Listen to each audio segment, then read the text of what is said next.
Hello crafting friends, and welcome to Melissa's Crafting Treehouse.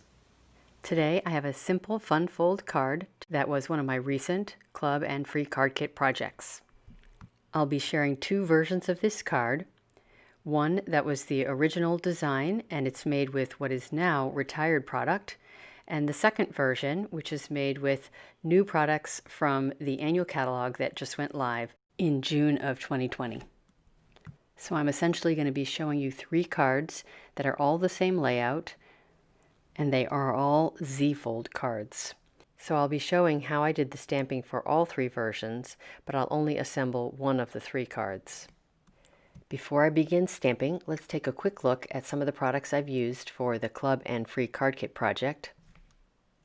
This project uses the Painted Harvest stamp set, which just retired as of June of 2020. Also be using the Stitched Shapes framelits or dies, the biggest square in the set. And we're using the Ornate Floral Embossing Folder from the Ornate Garden product suite. If you are receiving a free card kit in the mail or you're a club member, your piece will be dry embossed for you. Project kits will also include the die cut piece for your focal piece. So I'm going to start with the stamping for the focal pieces for the club and free card kit projects. So I'm going to start with stamping my sentiment in Early Espresso right in the center. And then I'm going to be using Pineapple Punch. And I'm doing it with this first larger layer of my sunflower. And I'm going to stamp 3 of these. And then I'm going to be using Pumpkin Pie for my second layer of my flower. I don't worry too much about how I layer this. I just try to get the center of the one layer over the center of the second layer. And that corner just looked a little bit empty, so I decided to go back in and stamp a few more flowers. Now I'm going to be using my Early Espresso for the centers of my flowers. And for these, I'm going to stamp off. Early Espresso is a very dark color. I have one more thing to stamp. That is these little dots in the center of the flowers. And for this, I'm using full ink. For this second focal piece, I'm also using images from the Painted Harvest stamp set, but I'm doing it in a different color scheme. I'll be using the Call Me Clover ink, Shaded Spruce, and Early Espresso.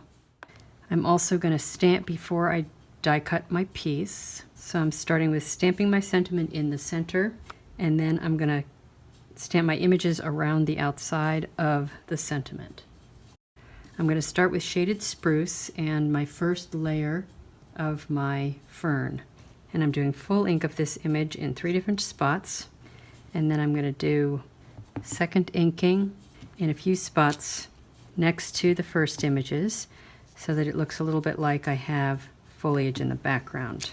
Now I'm taking this second image, which is intended to overlay over the first, in this lighter color, Call Me Clover, and I'm going to superimpose these images directly over the first ones.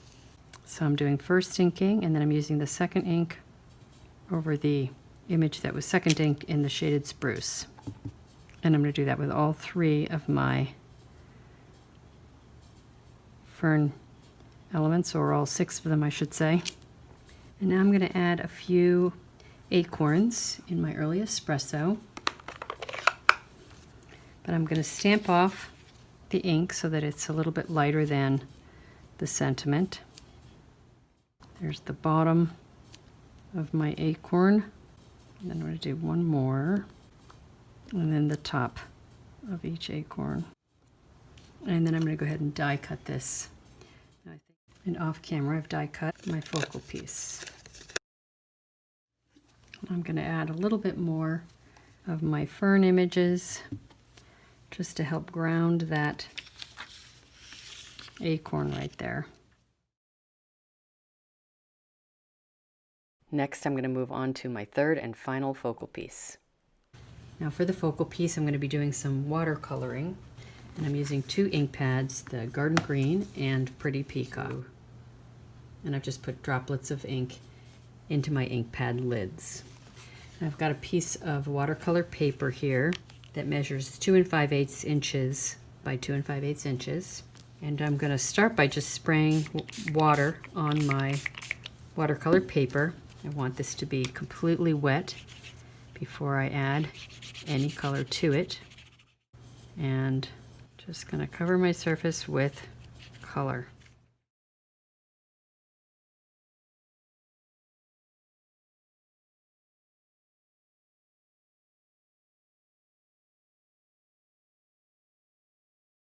Next I'm going to stamp on this, but before I do that I have to have it be completely dry, so I'm going to grab my heat tool on the low setting. I'm just going to dry this piece, and as it dries you'll see that it'll flatten out.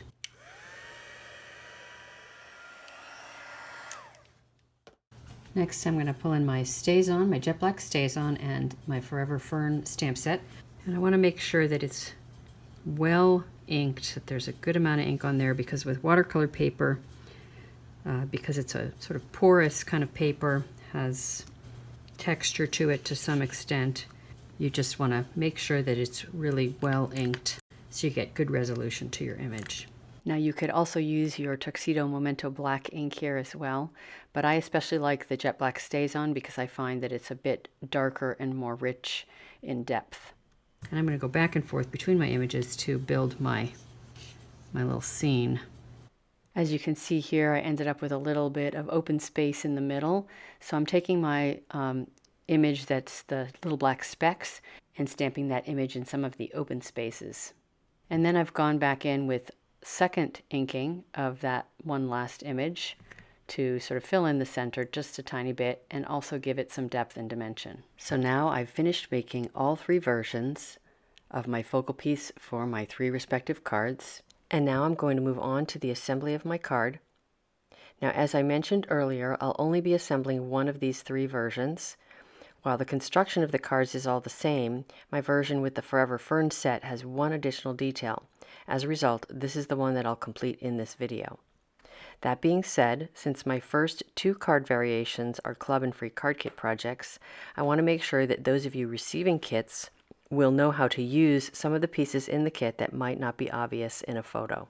So there's a card base, and that measures 5.5 by 8.5. It's scored at 2 1/8 to create this fold. You're also going to have one piece that's 4 by 5 1/4. That's going to be one layer that's going on the front.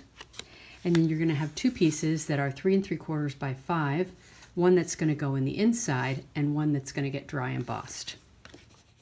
So now we're going to move on to finishing up with the Forever Fern card. This card base is made with garden green cardstock and scored at 2 1/8 and 4 1/4 inches, just like before. So for this card base, you'll want to fold and burnish on the edges so that you have a nice crisp crease. This is important so that the card will actually lay flat. And again, this is a Z-fold card because of the shape created by the fold. So I'm going to start with some of my basic assembly. Now I've dry embossed a piece of the Pretty Peacock cardstock with my Tasteful Textile embossing folder, and I've got adhesive on the back side already. And then I've got a piece of Pretty Peacock that's a little bit bigger that I'm going to mount my dry embossed piece to, just to give it a little bit of an edge. And now I'm going to attach this piece to my card base, and I'm going to start with some adhesive on the right side of this flap of the fold, and then on the what will be the left side of my Pretty Peacock piece.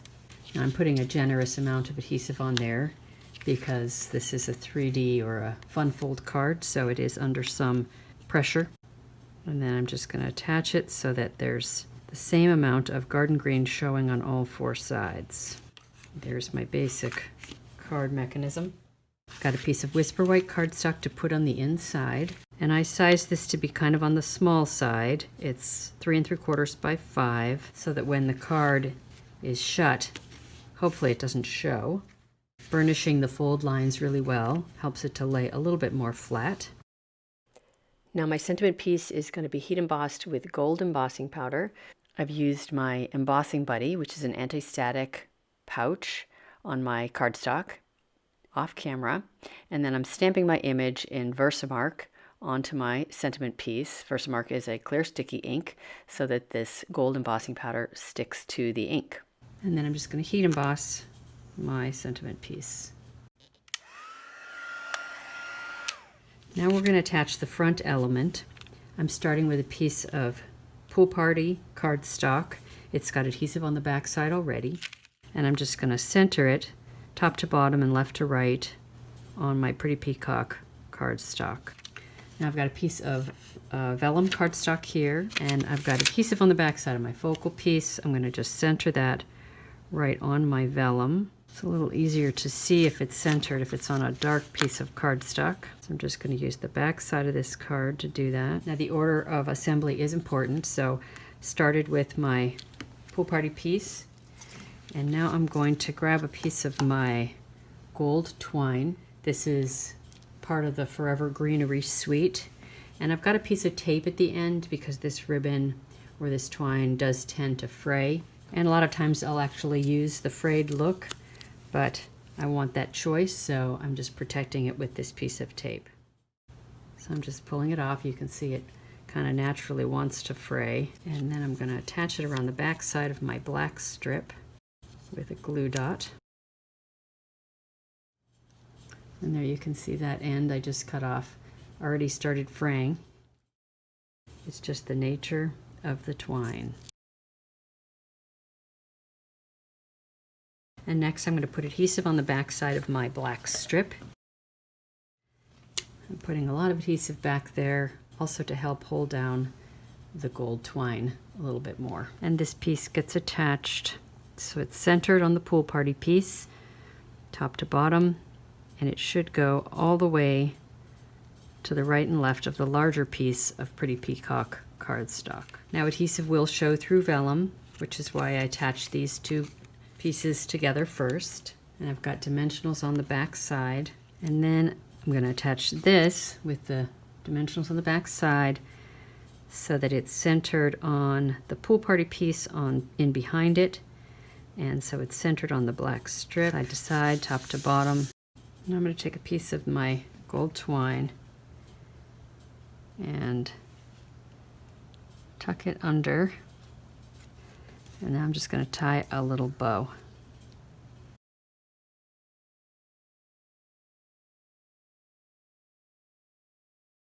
And then last but not least, I have my sentiment to attach. I've got some mini dimensionals on the back side, a little bit off to the right, and there's my finished card. As a reminder, this is one of my club and free card kit projects. To learn more about how you can get free card kits, check out the link in the video description below. I hope you enjoyed my project today, and I look forward to seeing you again soon. If you enjoyed this video, please give it a thumbs up, share it with friends, and subscribe to my YouTube channel. Thanks for spending some time with me today, and happy crafting!